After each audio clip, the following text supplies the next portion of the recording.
саламатсыз. Эфирдә аңлалыклар вакыты, студияда Лина Хәсәншина.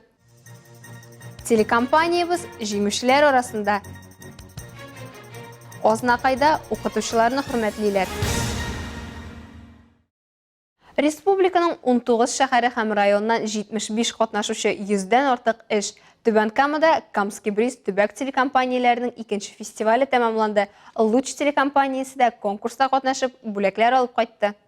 2021 елда нәкъ менә шушы урында беренче Камский бриз фестивале старт ала. Анда республиканың 20 шәһәреннән һәм районнан 25 телекомпания катнаша. Һәм менә бер ел узганнан соң без алар белән кабат очраштык. Фестивальне Снег медиа проекты җитәкчесе Равил Мукменов һәм Татмедиа медиа мәктәбе директоры Александр Третьяков ачты. Бер группа Александр белән журналистларның ярдәм итә алучы программалар турында сөйләшкәндә, калганнарын Равил иң яхшы видеоматериал төшерергә өйрәтте. Я вас просто умоляю, честно вам скажу, будьте аккуратны вот с этим, с полностью пропусканием через себя. Мастер-классларны Татар дәүләт телерадио компаниясе мәгълүмат программалары хезмәте телеоператоры Илдар Галауддинов һәм Эфир һәм Татарстан 24 телекомпанияларының яңалыклар хезмәте мөхәррире дәвам итте. Шулай ук алар конкурска җибәрелгән материаллардагы ялгышлар турында фикер алышты. Таких прям ошибок нет, то есть понятие нашей профессии ошибки, я считаю, что так рассуждать не стоит. Есть просто моменты, которые стоит подправить. Но моменты такие, как композиционно, информативная передача, какой кадр содержит информацию. В целом нет, по сравнению с прошлым годом уровень намного стал в 2 раза, то есть выше. Икенче көнне фикер алышлар дәвам итте. Алмаз Хакимов һәм Сәрия Хабибуллина яңалыклар алып барырга өйрәттеләр. Станислав Назаров телепрограмманы ничек төзергә кирәклеге турында, Светлана Кадырова ток-шоу булдыру турында сөйләде. Алар журналистларга үз теләкләрен җиткерде. Мин үзем булган тәҗрибәне һәм безнең редакциядә булган тәҗрибәне менә монда катнашучыларга җиткердем. Журналист бер кайчан да битараф булырга тиеш түгел. Менә кешене битарафлык бетерә. Әгәр дә сез битараф түгел икән, сезнең илһамланып эшләргә мөмкинлегегез дә, теләгегез дә булачак. Шуңа күрә эшегезне яратып, тормышны яратып һәм кешеләрне яратып эшләргә киңәш итәр идем. Жюри 103тән артык эшне карап, иң-иңнәрне сайлады.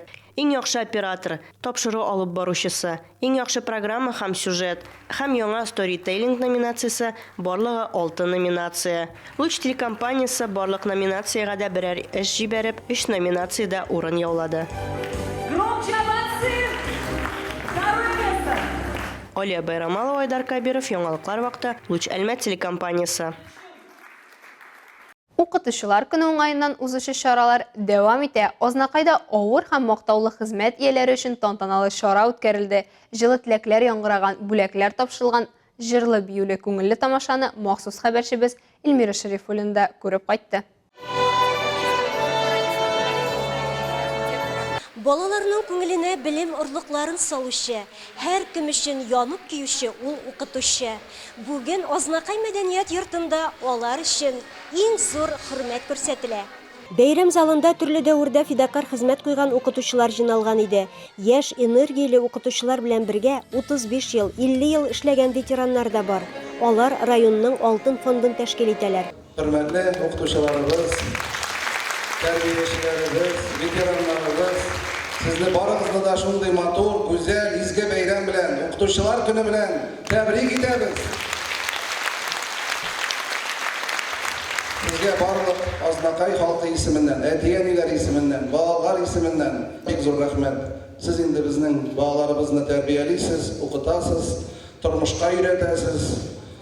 Шуңа күрә сездән бик күп әйбер тора. Тантаналы чарада хезмәтләре белән дан казанган ветеран педагоглар, республика бәйгеләрендә грант яулаган, олимпиадаларда җиңгән укытучыларга дипломнар, истәлек бүләкләр тапшырылды. Бу зур бәйрәмдә мине чакырып, шул кадәр матур итеп кутладылар, бүләкләделәр, изге теләкләрен белдерделәр. Алланың рәхмәте яусын. Бүгенге уку елымны мин 36 ел итеп башладым. Шушы эш елларымда балалар татар телен яратсын, ана телебезне хөрмәт итсен дигән нәтиҗәгә ирешү өчен эшлим. Мин инде ел укытучысы конкурсында да зона этабында җиңү яулап, республика этабында да катнаштым. Шулай укучыларым республика турларында, олимпиадада урыннар алалар.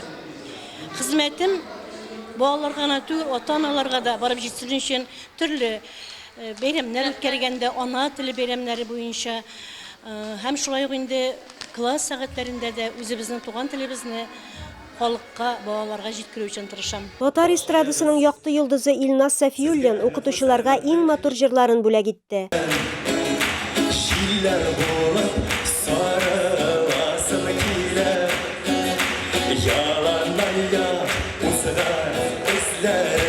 Илмира Шәрифуллина, Рөстәм Әкбәров, яңалыклар вакыты, Луч, Әлмәт телекомпаниясе. Яшь буынны тәрбияләүчеләргә Россиядә аерым мөнәсәбәт. Аларга һәр вакыт ихтирамлы караш. Укытучылар фәннәрне өйрәтүче кешеләр генә түгел, рухилыкны һәм әхлакый башлангычларны балаларга җиткерүчеләр дә. Узган атнада бөтен дөньяда укытучылар көне билгеләп үтелде, ләкин укытучыларны котлаулар бүген дә туктамый. Бөгелмә шәһәренең техника йортында район укытучыларына багышланган уңышларым өчен рәхмәтемне җиткерәм дип исемләнгән бәйрәм концерты булып узды. Бәйрәм концерты укытучыларга рәхмәт белдерү өчен зур сәбәп. Укытучылар көненә багышланган чарага килгән һәркем педагогларга авыр хезмәтләре һәм сайланган эшкә тугры булулары өчен чын күңелдән рәхмәт сүзләре җиткергә теләдем. Дорогие коллеги, поздравляю с профессиональным праздником. Хороших учеников, здоровья, семейного благополучия и стальных нервов нам. С праздником! Педагоглар укытучылар көнендә 5 октябрьдә рәсми котлаулар алды. Аларны коллегалары, укучылары, педагогик хезмәт ветераннары котлады. Укытучылар көнен шулай ук балалар бакчалары һәм югары уку йорты хезмәткәрләре дә билгеләп үтә. Этот праздник я очень люблю. Это наш профессиональный праздник, двойной праздник, потому что у нас 27 сентября еще также мы отмечаем День дошкольного работника. Поздравил, конечно же, коллектив, семья, муж, дети, внуки. Было все очень торжественно, красиво и оригинально. Поэтому сегодня это еще второй, двойной праздник для меня. Поэтому мне очень приятно, очень торжественно и волнительно. Укытучылар алдында Бөгелмә муниципаль районы башлыгы урынбасары Фәнис Мөхәммәтов һәм Бөгелмә шәһәре мэры урынбасары Ирина Белова чыгыш ясады. Алар иң яхшы педагогларга хөкүмәт бүләкләре тапшырдылар. Мустафа Энҗел исемендәге лицейның рус теле һәм әдәбияты укытучысы Илнар Набиуллин Россия Федерациясе Мәгариф министрлыгының мактау грамотасына лаек. Ул 19 еллык стажы вакытында бер тапкырда укытучы һөнәрен сайлауыма үкенмәдем дип сөйли. Наверное, не просто любя свою профессию, да, но, наверное, и создавая окружение вокруг себя, часто общаясь с единомышленниками, ну и с теми людьми, у которых вот такой огонек любви к профессии. Вот это помогает очень сильно продвигаться дальше, работать в этой сфере. Кичәгә килгән кунаклар өчен концерт программасы зур бүләк. Сәхнәдә техника йорты коллективлары чыгыш ясады. Киләсе 2023 ел илдә педагог һәм остаз елы дип игълан ителәчәк. Шул рәвешле ел педагогик һөнәр абруен ныгытуга юнәлдерелгән чаралар белән бай булыр дип көтелә. Айгөл Шәрәфиева, Зирак Сәйдкулов, яңалыклар вакыты, Луч, Әлмәт телекомпаниясе. Шимбә шәһәр стадионында футбол буенча Татарстан чемпионатының финаль этабы уза. 6-нчы турда Әлмәт командасы Биектауның Эверест командасы белән очраша һәм 8-4 исәбе белән җиңә. Сезонның соңгы матчында Әлмәт 2021 елы кубокның иясенә уенның 5-нче минутында ук беренче голын кертә. Алга таба голлар мулдан була. Беренче тайм 6-1 исәбе белән тәмамлана. Икенчесендә Әлмәтләр темпны бераз киметә, ләкин тамашачылар 5 тупның керүен күрә. Аларның күбесе безнең капкага керүгә карамастан, Әлмәт командасы үзенең яңа тарихында иң зур җиңүен яулый. Безнең егетләргә теләгән бронзаларына бераз гына җитми һәм сезон башында үз алдында куйган биремне үти алмый, егетләр 4-нче урында кала. Әмира спорт комплексында йөзү буенча республика ярышлары узды. Татарстан спорт йөзүнең 100 еллыгына багышланган чараларның финаль этабы кысаларында оештырылган чарада 500 кеше катнашты. Йөзүчеләр Татарстанның 30-дан артык районы данын яклады. Команда зачеты нәтиҗәләре буенча 6 алтын, барлыгы 11 медаль иясе булган Әлмәт командасы җиңүче булды. Яшел Үзәндә триатлон буенча Россия беренчелеге узды. Дуатлон кросс-спорт дисциплинасында 18 яшьтән 23 яшькәчә юниорлар көч сынашты. Ярышта катнашучы илебезнең төрле регионы һәм шәһәре данын яклаучы спортчылар арасында Әлмәтлеләр дә чыгыш ясады. Василий Васильев та шөгыльләнүче триатлетлар калабызга призлы урыннар алып кайта. Әнвәр Гыйләҗев һәм Тимерхан Мустафин мактаулы 3-нче урынны яулый. Көмеш призерлар Ксения Скворцова, Сабина Газизова, Станислав Попов һәм Матвей Васильев. Беренче урында Вилена Фархуддинова һәм Анжелика Масалимова. Олимпия резервындагы спорт мәктәбендә грек-рим көрәше буенча Әлмәт шәһәре һәм районы беренчелеге узды.